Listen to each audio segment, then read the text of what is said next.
Halo guys, assalamualaikum warahmatullahi wabarakatuh. Jumpa kembali dengan Jalal Putra Channel. Apa kabar buat teman-teman semua? Apa kabar peternakan teman-teman semua?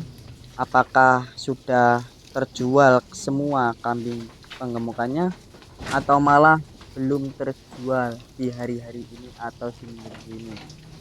Nah, untuk teman-teman yang saat ini belum menjual kambing penggemukannya, untuk teman-teman penonton jangan lupa tonton sampai selesai karena saya akan memberikan informasi penting untuk penjualan di Idul Adha H-15 sampai H-7.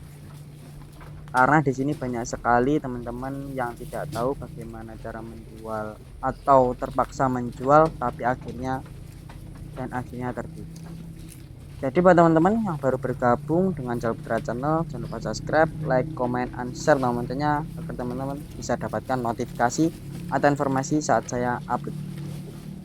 Oke teman-teman, di Idul Adha H-15 itu seharusnya teman-teman sudah menjual kambing penggemukannya. Jadi H-15 sampai di 7 H-7 seharusnya teman-teman sudah menjual ternaknya. Kenapa H-15 sampai H-7 harus kandang ini kosong, harus sudah terjual kambingnya, khusus untuk penggemukan ya? Karena biasanya kalau sudah mendekati Idul Adha, harga kambing otomatis anjlok. Karena ini biasanya yang dibaca peluang-peluang ini oleh para pemain atau para pembeli, para tengkulak, para bos-bos, para pengirim. Itu sudah mendekati Idul Adha, itu terpaksa pasti jual. Nah, kalau pada peternak yang tidak mau menjual karena tidak ada yang membeli, harga tidak cocok, otomatis akan dipelihara selama 1 tahun kemudian dan dijual kembali di Idul Adha depannya. Ini otomatis menambah biaya kos pakan, dan akan menambah tenaga dan energi untuk pemberian pakan kalau pakannya serba ngarit. Kalau serba beli, otomatis kos pakannya meningkat.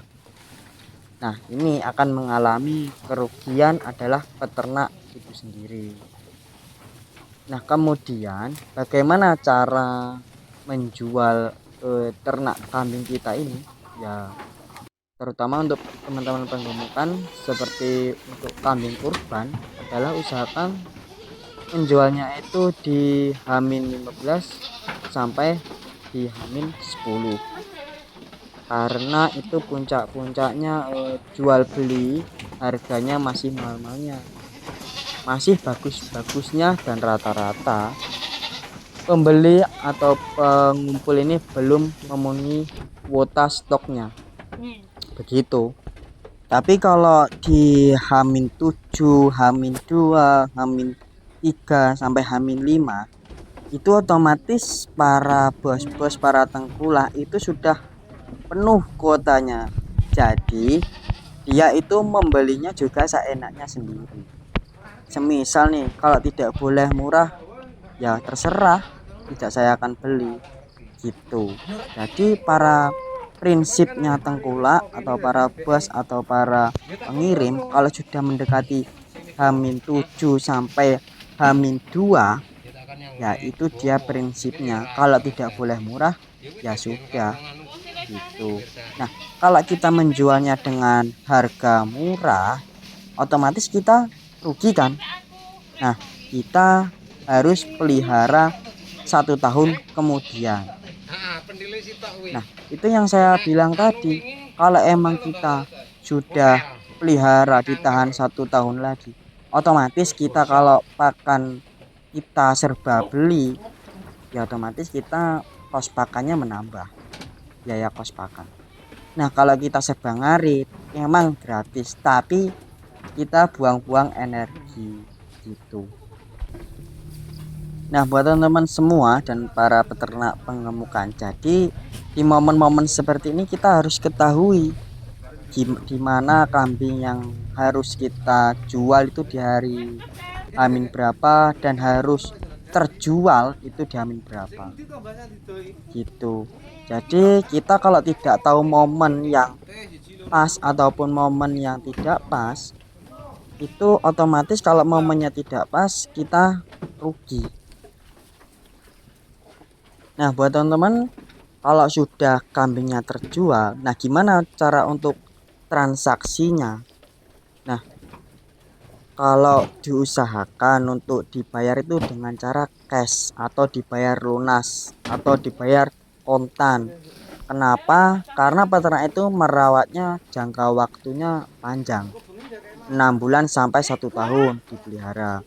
Kalau yang tradisional ngarit yang menghabiskan energi, tenaga dan modal. Kalau yang penggemukan semua serba beli, otomatis modalnya lebih mahal, lebih banyak. Nah, itu jadi jangan sampai diabaikan cara transaksi ini. Transaksi bagaimana? Yaitu dijual kontan, kalau tidak memiliki bos, sebaliknya dijual setiap hari. Laku satu, ya laku dijual satu, laku dua, dijual dua. Terus begitu. Jadi buat teman-teman jangan harus memikir 50 ekor terjual hari ini dan 100 ekor terjual hari ini. Nah, itu kalau 50 ekor sampai 100 ekor terjual dengan secara root, itu kemungkinan kita harus punya bos atau kita harus punya pengirim yang emang sudah pengirim di luar daerah.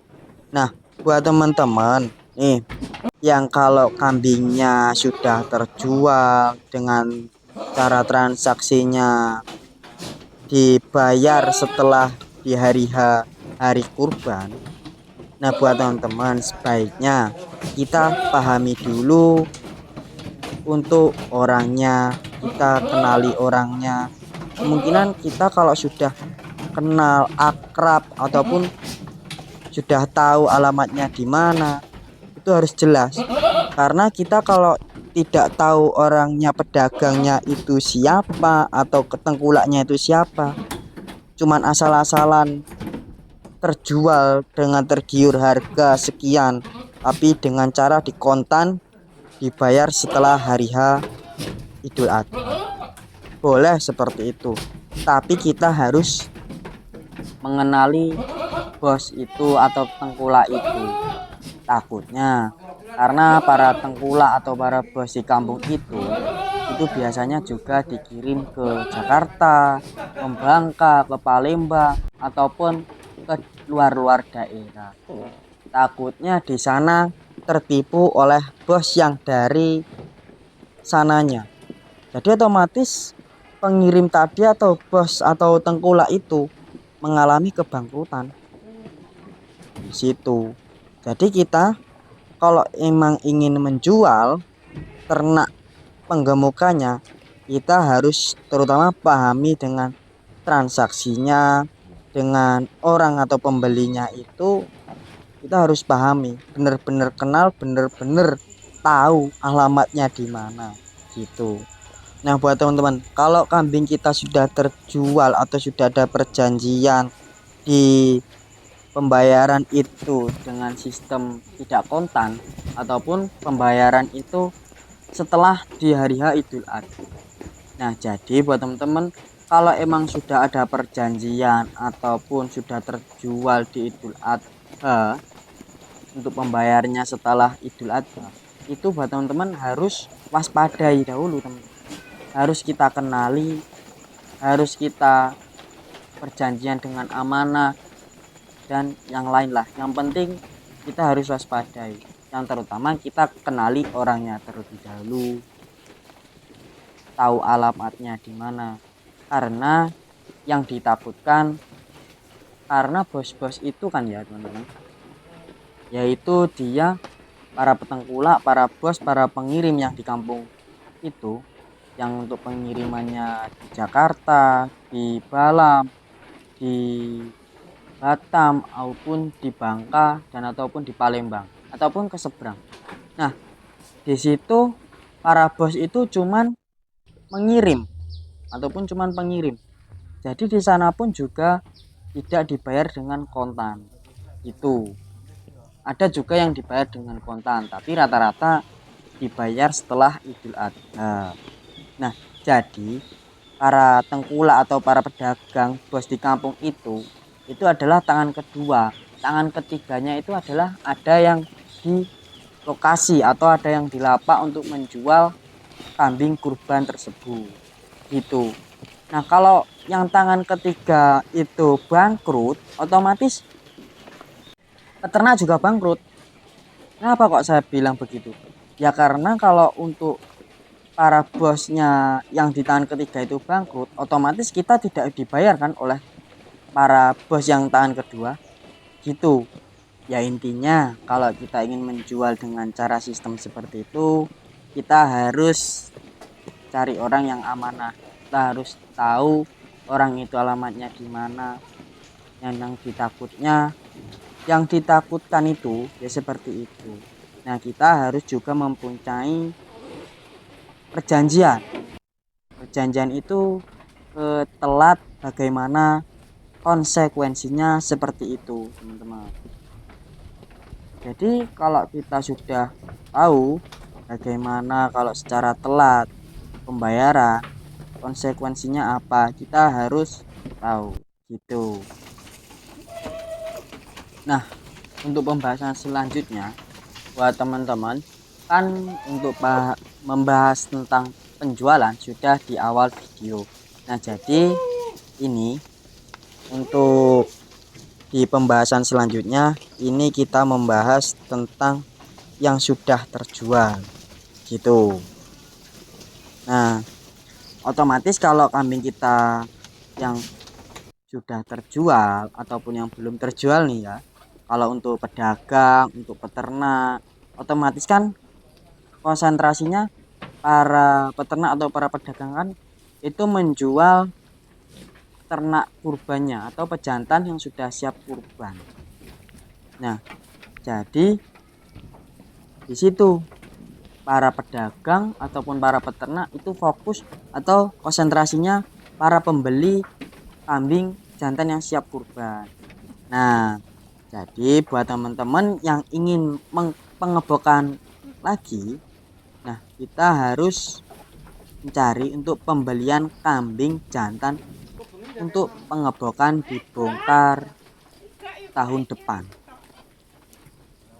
Nah, buat teman-teman kalau memang bongkar dengan secara skala 1 tahun bongkar, ya kita harus cari yang kecil-kecil gitu, yang sesuai lah, intinya ya 1 tahun bongkar gitu, biar kita menghasilkan untuk penguntungan yang lebih banyak gitu.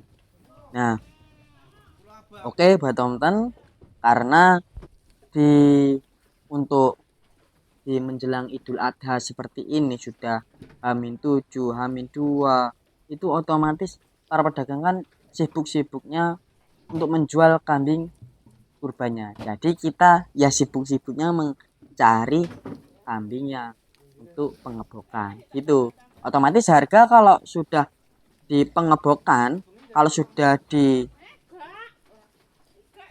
hari H Idul Adha, sesudahnya di hari H Idul Adha, itu otomatis untuk bahan pengebokan itu mahal. Di situ kendalanya.